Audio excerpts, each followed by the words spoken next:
really can't be anything else that can describe how much of an influential and masterful actor Tom Hanks has become over the decades. One of the best actors of the generation, Lifetime Achievement Award and Academy Award winner, a man who has won the Presidential Medal of Freedom, and also a man who is currently surviving from the present virus equivalent of Voldemort. He is unquestionably iconic as an actor. However, Tom Hanks as a first-time writer is something so unexpected from him to do, yet is practically welcoming for the realm of Hollywood and fans like myself. Now, for those of you who are unaware, Tom Hanks' debut on both writing and narrating was taking part in a 2005 IMAX documentary, and this time around, he will be doing script writing for a second go-around, as he will be writing a film that is set during the Battle of the Atlantic, the longest, ceaseless military campaign that spanned for roughly 6 years. It's an event that the film industry hasn't produced or covered for decades, since Wolfgang Petersen's heavily acclaimed Das Boot in 1981 and U-571 in the year 2000. However, the difference, of course, between U-571, Das Boot, and this film we're talking about right here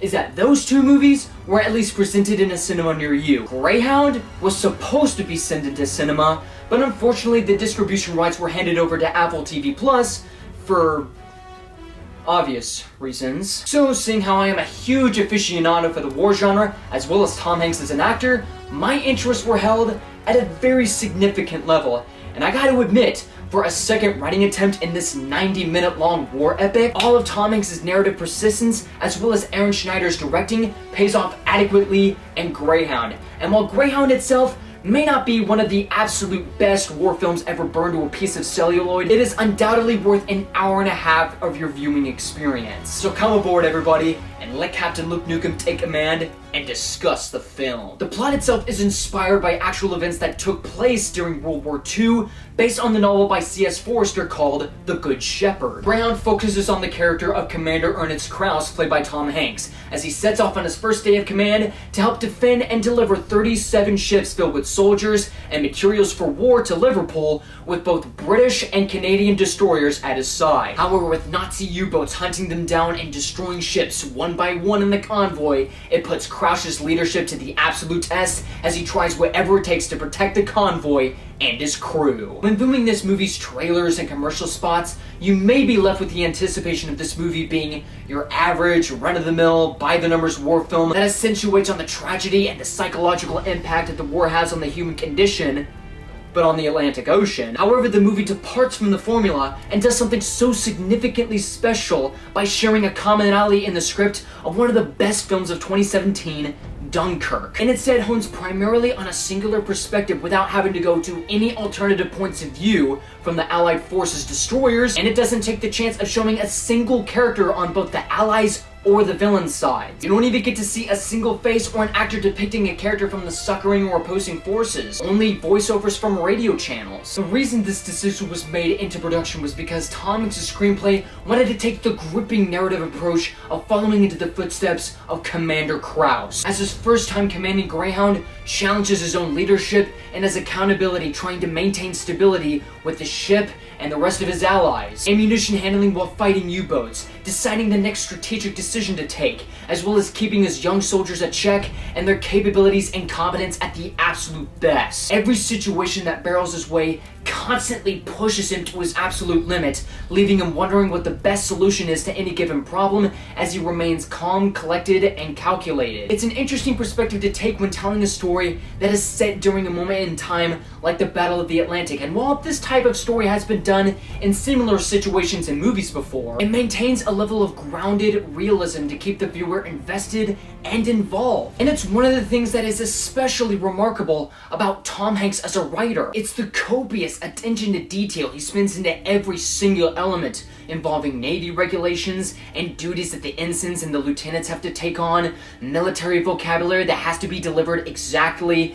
commanding from the skipper, and even the certain combat sequences that happen aboard the Greyhound. Even small practical touches such as spotty radars malfunctioning at frequent points, non-Hollywoodized funeral services being brief, and even unexpected, dangerous, lifelike situations of friendly fire where it leaves a crew member mortally injured, create the matter-of-fact depiction of how situations situations in the war were orchestrated. Even a scene where a single screw-up or sneeze by an ensign, highlighting the possibility of being relieved due to the magnitude of the situation, where any ship could die at any second by one mistake, feels real and genuine. The way that Tom Hanks studied these details and mechanics, since he's also known for being a history buff himself, is so true to life that you can feel the amount of time and research that was put into every single moment and scene, trying to make it feel as realistic and authentic as humanly possible. The film does have adequacy in the screenplay and the attention to detail of what goes on in the film, but one of the things that uplifts the film even further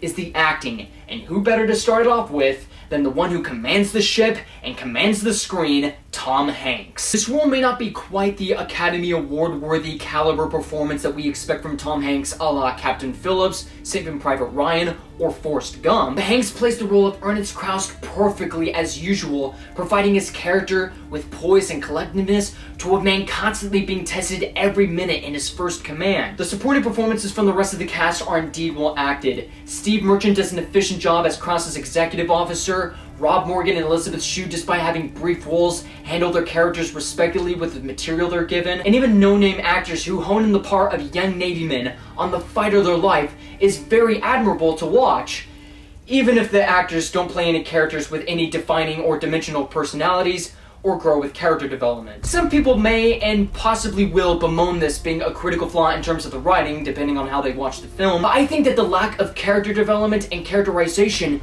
makes the film once again feel very grounded and genuine. There aren't any instances of character arcs or development that make you latch onto a single human being in this movie, and every time you think that it could happen, it doesn't. But it isn't a bad thing, because in a movie where the stakes are so monumental and the film is revolving around the perspective of one man, you still worry as to how these men and even the commander are going to survive these oncoming or rising onslaughts of U-boats coming every single hour. The battleship combat is tense and well staged, and as action sequences themselves, they are exhilarating. Rather than having the battle sequences become the epicenter of the story, they end up becoming a part of the story as they fuel the tension and challenge Krause's decisions and strategies. For some first-time viewers of films involving battleships and naval combat, it may tend to drag a little bit, seeing how some take their time in some sequences to initiate, especially during the first act of the movie. But once the fists start flying and find its footing, the battleship attacks are relentless. And speaking of ship combat, the visual effects in this movie are surprisingly marvelous. The visual construction of the ships are so rich and rendered with such care and imagination, especially towards the battle sequences where you get so entranced in the oceanic warfare as both sides try to turn the tide.